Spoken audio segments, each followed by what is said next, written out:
Hello and welcome, guys. Thank you for joining me again for another night of Facebook Live. I also want to recognize those that catch me on the replay from YouTube and or SoundCloud. I am your host, Tricia Bray Smith, author, educator, and public speaker. It is indeed a blessing to be here with you once more and again, guys. It's been a beautiful day outside, even got a little rain to fall. And tonight we're going to carry on with our Why series. Again, these Why series are just a promotional tool to share with you guys a little insight and provide you guys with a little clarity behind the products and services that I offer. And I appreciate you guys that have been dedicated and committed to this platform, that come every night just to sit with me and have a chat. So if you're here with me tonight, go ahead and let me know you're out there. I'd love to chat with you back and forth as I am explaining or going over tonight my book, Time to Talk. So tonight the Why series is all about time to talk. And I'd like to share with you guys a little insight about what Time to Talk is and why I chose to write that book.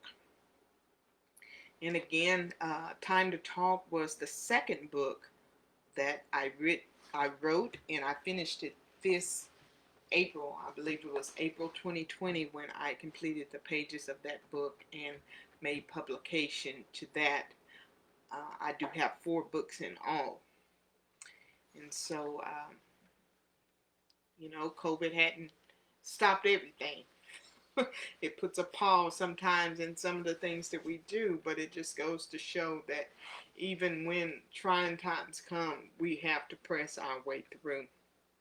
So guys, for those of you that are out there, thanks for joining me as we will talk tonight about the Why series, Time to Talk. Keisha, how are you, honey? It's good to have you with me. And you have a book. You have one of the Time to Talk books, correct? So for those of you that already have your copy of Time to Talk, you already understand why that book is so important and why I did, excuse me a second, why I did with that book the way I did. And I started the book out talking about religion and leadership and things of that nature. And I felt like it was important to share with you guys my perception or my point of view as it relates to leadership and religion. And I think it's so important because we deal with so much in our life. But for most of us, the foundation of what we believe and why we believe it stem from leadership, and that leadership is usually derived from the church. And so I felt like those two topics were necessary to address, especially after coming from writing Recreating a Better Me. Because Recreating a Better Me gave us an opportunity to do the work and realize who we are.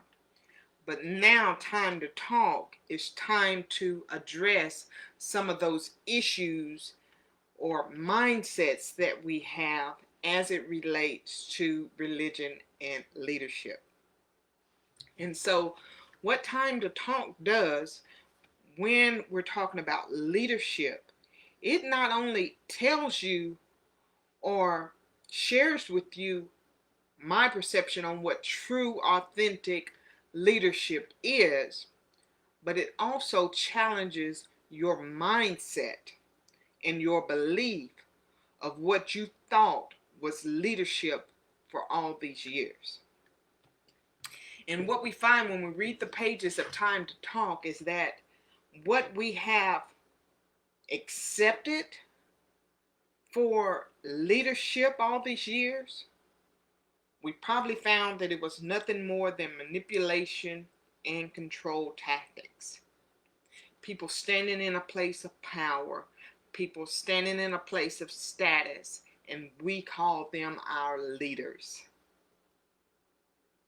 With the only true motive they have is to have followers and to have people that submit and conform to whatever it is that they say. Hey Chris, how are you, honey? It's good to have you with me. I've been missing you. I haven't seen you in a while. And so to have us commit and conform to the way that they tell us. And many of us do. And I was in this place for years. In this place, just listening to what our leaders say. And guys, again, when I say leaders, I'm talking about from the church to the community to wherever. Leaders in general. I've heard people throughout the years on different platforms where they found themselves doing wrong, and then the people know that they're doing wrong, but then they'll manipulate or threaten the people as if not to bring up their wrongdoing. So those are manipulation and scare tactics, and it causes the body, especially in a religious setting, to where we honor and we fear the Christ and all this. It causes us to question our own minds, our own thoughts, our own judgment, because of what the leader says and because of the fear that the leaders inflict upon the followers. So this was important to put this in Time to Talk, to cause you to begin to shift your mindset, so that even if you are Christian, as we believe, and even if maybe you're not always doing everything right, you still have a right to choose, and you still have a right to think, and you still have a right to decide who can and should lead you. We shouldn't have to go along and agree with everything and go against our own perceptions or go against our own thoughts of what we believe is right, because we're manipulated by religious leaders or leaders in the community or what have you. And so this is why Time to Talk was so important. Not only that, when we get to the chapter where we're talking about religion, many people do not understand the difference between good. I'm glad it inspired you, Keisha. I'm glad, baby. And it caused you to think a little bit, didn't it, babe? It caused you to really take a look at what we really do from week to week in our religious organizations, doesn't it? Our religious affiliations, and really look at leadership for what it is. And not to say that we have to move our affiliations or anything like that, but it's saying even if we choose to sit up under that leadership, that we still have a mind of our own, and we have our perceptions, and that our leaders are not always correct. And then we begin to recognize the manipulation and the scare tactics and things like that that they throw our way. So in religion, some of us are so conformed and conditioned in that religion that we mistake religion and the church. And I use the church as a mirror of oneself. So I use the word church as a form of self, and religion as the form of the teaching or the doctrine that is being taught through that platform. And sometimes we get so caught up in this religious act, in this religious way of looking like and acting like, that we really don't know who we are when it comes to the church. We don't realize that the church is within us, and that that spirit that abides within us abides in all entities of our life. And so this was important to break down for the readers so that they understand that being religious is not where it's at. It's not about what religious affiliations we have. It's not about how we dress to look holy. It's not about having all these appearances and images set before the people. It's about, at the end of the day, is your heart right? And when I say is your heart right, I'm talking about your mind. This is the heart. It's not that thing that pumps blood through your body. This is the heart of man. This is where your thoughts are processed. This is where you perceive everything. And this is where the issues flow. And so many of us, we really don't understand because we've been so privy and so conditioned and so brainwashed, I guess. I don't know either what other way. I probably can think of another word later. But we've been so conditioned to having people think for us through that platform that they have that we don't even know who we are, which we are the church, and we don't understand the power that we have. And a lot of that is because we have religious leaders that lead us to salvation, and they leave us there.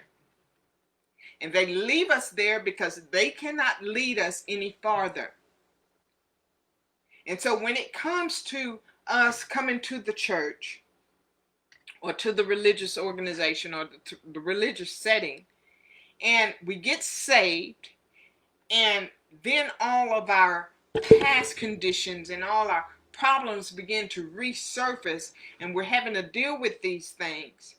This is why so many of us suck milk for so long, because we're in need of being delivered, and the leaders of those organizations can't even lead us to deliverance because they're struggling with it themselves. They can only lead us as far as they go themselves. And so this is why there is so much chaos and dysfunction and backbiting and whatever else in the religious organizations. This is why the leaders can't get along with the congregation, and why the leaders try to do it all. And it really has gotten to the point to where we don't know the difference.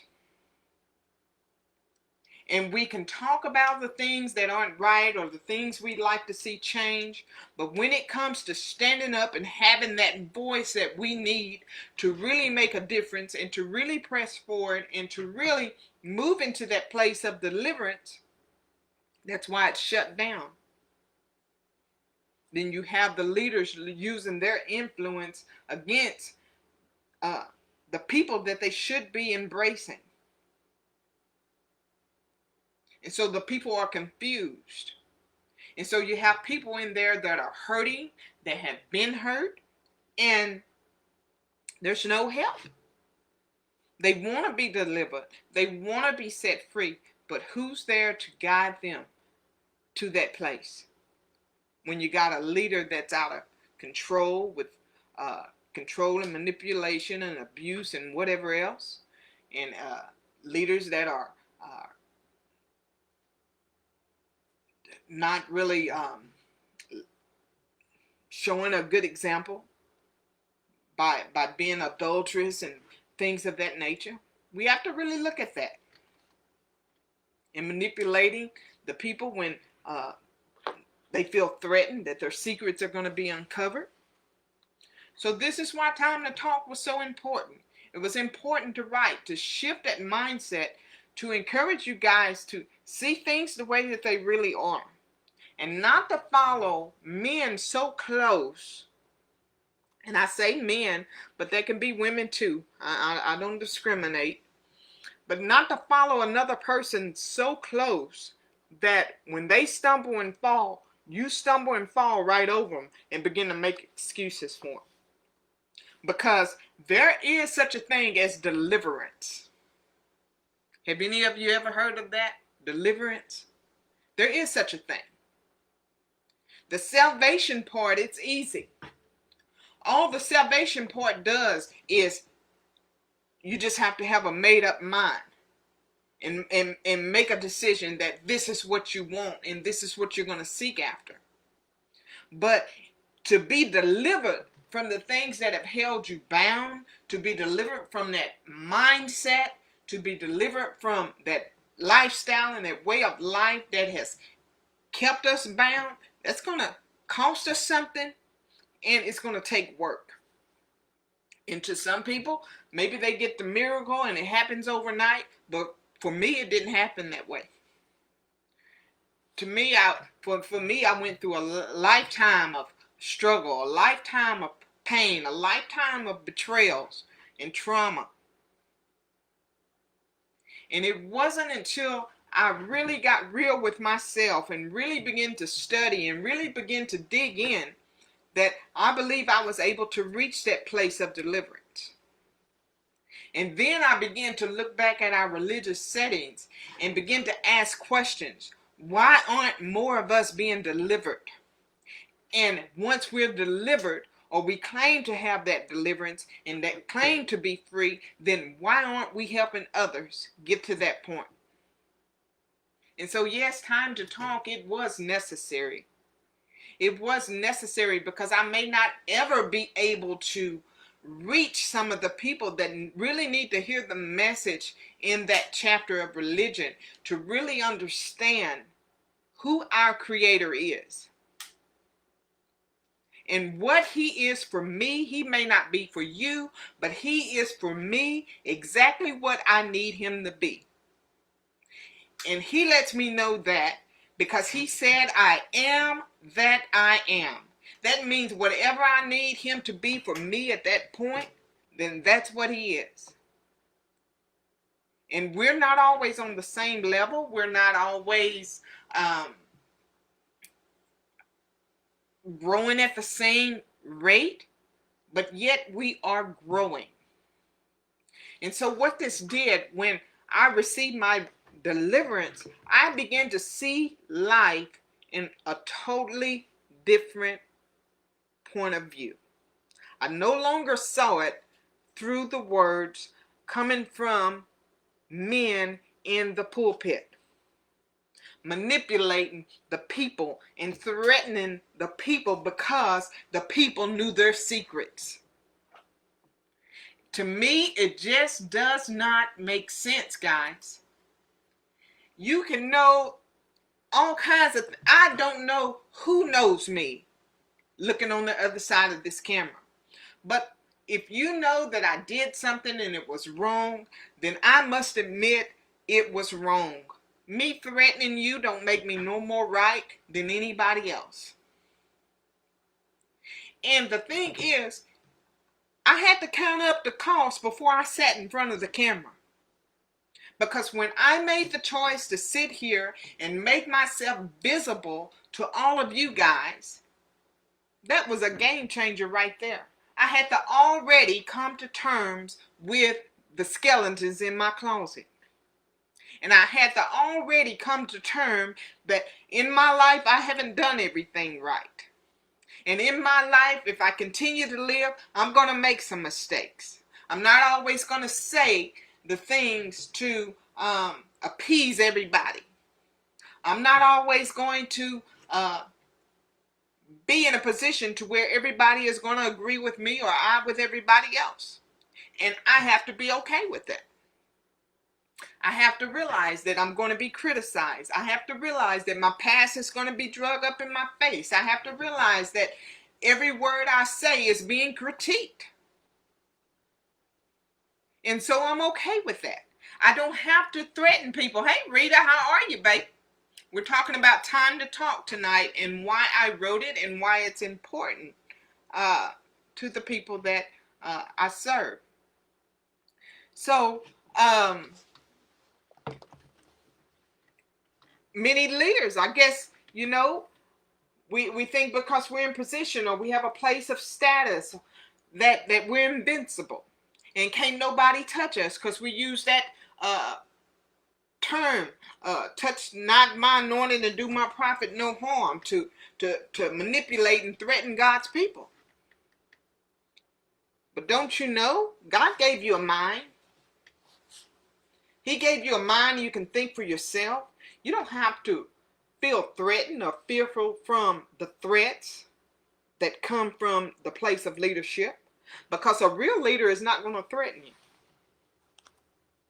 I don't believe it's necessary for a person in true, authentic position of leadership to threaten the people that study under them. I don't think it's necessary that true leadership ought to be jealous of the people under them. I don't think it's necessary that they manipulate the people. I would be a fool to sit here and think that I am the only teacher on this platform that can give a message that can help somebody. And I would have to be a bigger fool to think that if I teach somebody, I have to teach them and give them some watered down information to keep them from rising higher than me. That's poor leadership. A true teacher, a true authentic leader knows that those that are studying under them can take higher grounds than them. And I have to be okay with that. Do you know that the people that I am teaching through learning how to write books and learning how to build their business, don't you think that their books are going to sell better than mine? Don't you think that their businesses are going to thrive and generate more income than mine?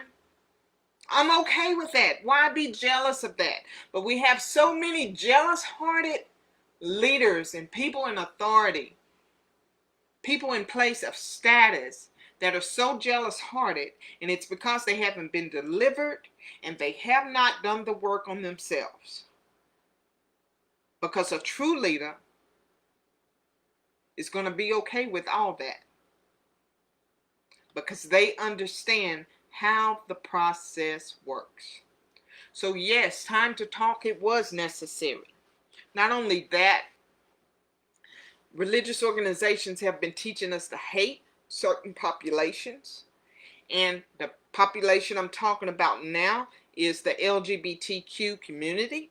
They have taught us to hate and to separate and isolate and all that. And I don't believe it's right.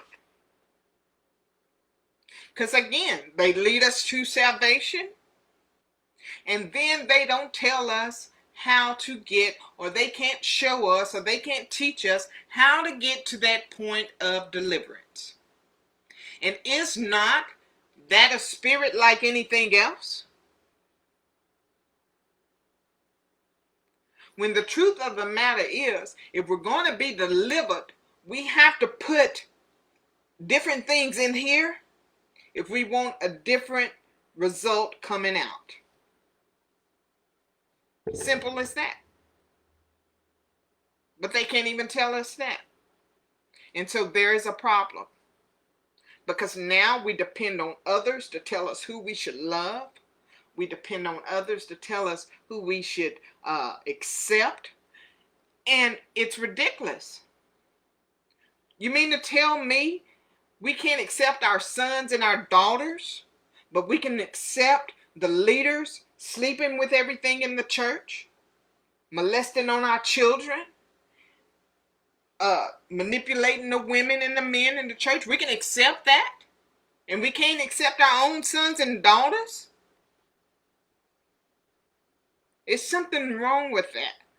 And so time to talk was necessary to address the issues that we really don't want to talk about. We don't want to talk about homosexuality. We don't want to talk about what true leadership really looks like. We don't want to talk about religion as it really is. Because we're so messed up. We've been so conditioned. We've been so brainwashed. We've been so manipulated. We've been so betrayed. We've been so hurt that we don't know what to think anymore. We've lost our voice behind a man or a woman who sits in a place of authority, who is leading a flock of sheep that are blind. In true leadership, if you take a lion and put him in a place of authority, that flock of sheep is going to beat a herd of lions led by a sheep any day. I've heard that said, and I believe that. Leadership matters.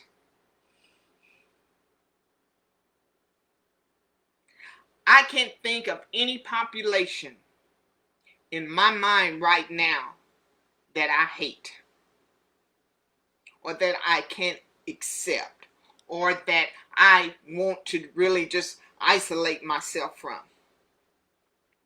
All lies. All of it is lies. Now, what I don't want around me and occupying my space and taking up my time is people that don't add value to me. And to me, that is not defined with who you choose to lay with. That is not defined by the color of your skin. That is not defined whether or not you are male or female. It's not your social and economic status, by where you live. That's just saying, if you don't add value to me, you can't take up too much of my time, because I have to protect this right here. Because I have to keep this right here sensitive to the voice of He who created me. Because I'm more than one-dimensional. In me, here is me, the physical, you see.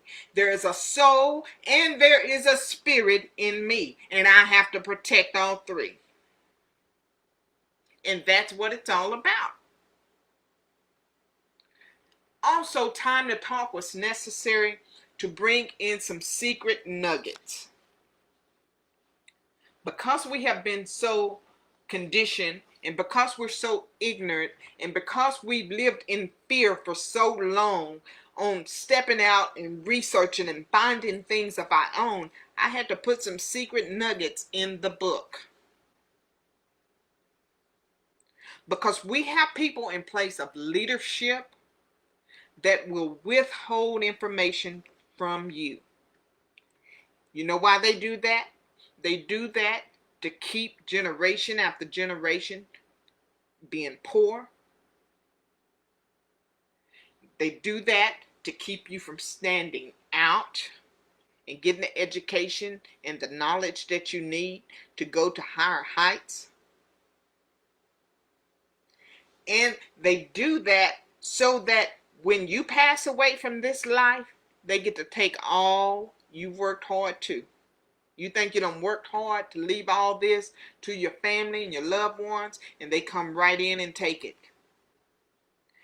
Because you're ignorant.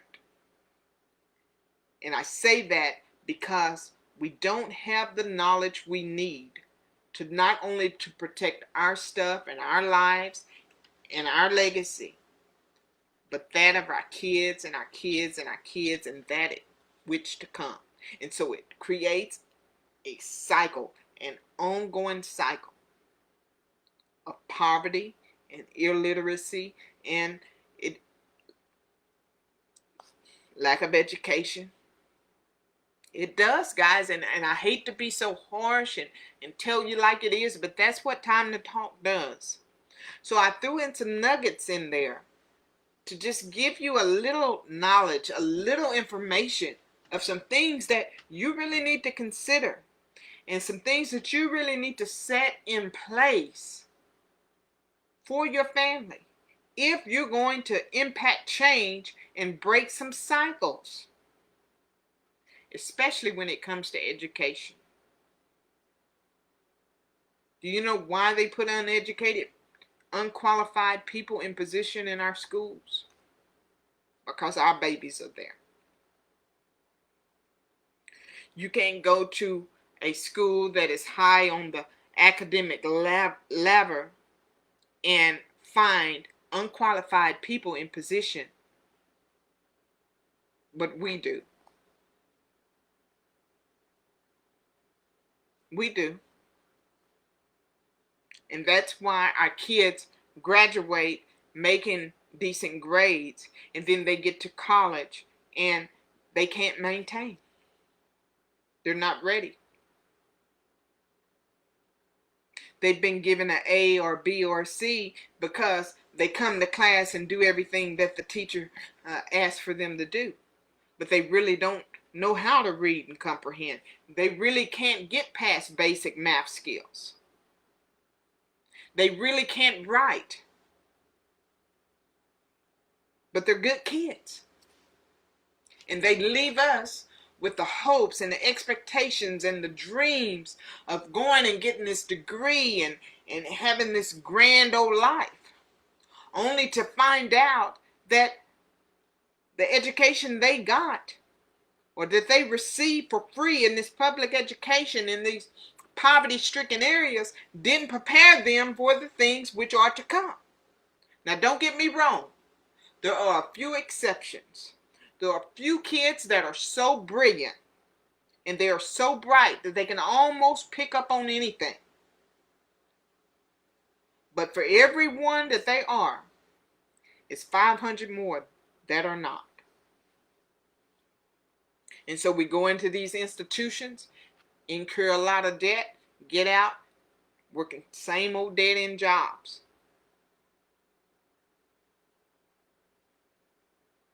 And it's just the reality of it all. So I put nuggets in there. Nuggets in there as it relates to the family, to create the shift in the mind. For you guys that read the book to begin to think about things a little more differently and start to create a plan and to start researching on your own to figure out what works best for you and your family, especially if we're going to break these cycles. Because you know what? These cycles that we face are going to create more of the same before it gets better. If we as the parents, who are now our parents, looking at it, we're aging, we're now our parents.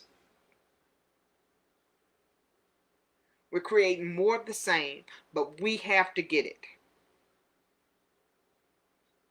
Because there's someone reaching the kids now. There's someone in place that's going to reach the kids. But there's going to be a gap if we don't get this. And there's no one to blame but us. So I put nuggets in there. So even if your child is in 6th grade up through high school, even if they don't have a counselor in the school to help your child prepare and get what they need, it's in the book. You can't have the excuse that you did not know what you did not know. And now all of a sudden your child has gone from 6th grade to graduating senior, and they're wondering how they're going to be able to afford college. Or now all of a sudden wondering, now what am I going to do with my life?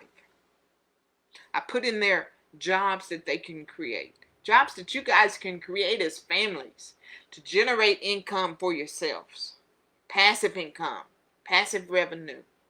How to start investing, things to look at, insurances and things like that that you need to have in place so that you can protect your legacy and the things that you are building. So this is why Time to Talk has been so important. I appreciate you guys taking the time to listen. I guess I've talked so much, the comments stopped rolling in, guys, but I hope that you enjoyed it. I hope that you understand it. And for you guys that I know are out here on my stream that have already read the book, I know you understand. I know you understand what I'm talking about. Time to talk, it's rough. In some places more than others. But I try to share with you how important it is to protect this mind and how our random thoughts can just kind of wander off. I was very transparent in that book. But guys, like I said before, nothing does you any good unless you apply to your life the things that are necessary to impact and create the change that you need for you. So I appreciate you guys joining me tonight. And for you guys that are here, I appreciate you so much for engaging with me. Let me know if you enjoyed it. Let me know if this has provided you with the clarity that you need or that you desired with why I wrote this book and why this book exists. Also, guys, I appreciate you showing up every night like you do. It means a lot to me. I am your host, Antricia Bray Smith, author, educator, and public speaker. I'll see you again here tomorrow night, 10 p.m. for another Y series. Good night, everybody.